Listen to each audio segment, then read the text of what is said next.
I am Jessa Y. Mendoza, a lieutenant of the Philippine Navy and a proud member of Philippine Military Class of 2014. Accompanying me today is my legal counsel, Attorney Michael A. Gaspar. Today, I stand before this honorable committee in my personal capacity to share my most unfortunate experience as a victim of identity theft.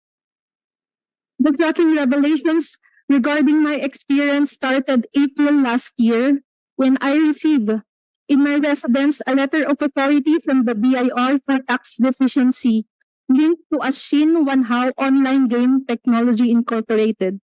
I initially did not give it much thought, thinking that it was merely a mistake since my name only appeared on a courier sticker and not on the LOA itself. Moreover, prior to the receipt of the LOA, I have not heard of Shin Wanhao Online Game Technology Incorporated.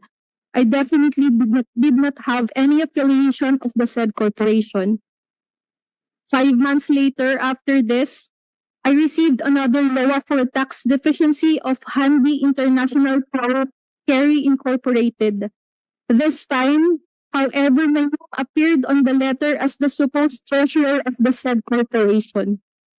To make matters worse, other family members' name also appeared on the same LOA.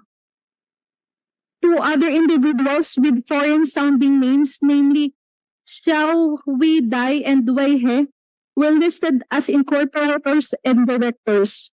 I do not know who these individuals are, and I was never involved in the preparation and operation of the Handy International Prime Carry Incorporated. Unfortunately, I was indicted, allegedly violating SSS Act, and a warrant of arrest was issued against me.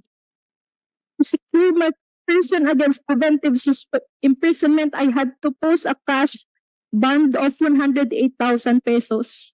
In light of these distressing revelations, I affirm the truthfulness of my statements and emphasize that I am not affiliated in any of the 193 companies listing me as a director, officer, or incorporator. That I do not know any of the individuals with foreign-sounding names listed as incorporators or directors of the said corporations. I assert that I have no involvement in any business venture and that the only source of fund or income is my job as a devoted member of the Armed Forces of the Philippines, which I have committed 13 years of my life in serving my country with courage, integrity, and loyalty. Pasensya na po, Your Honor. It's all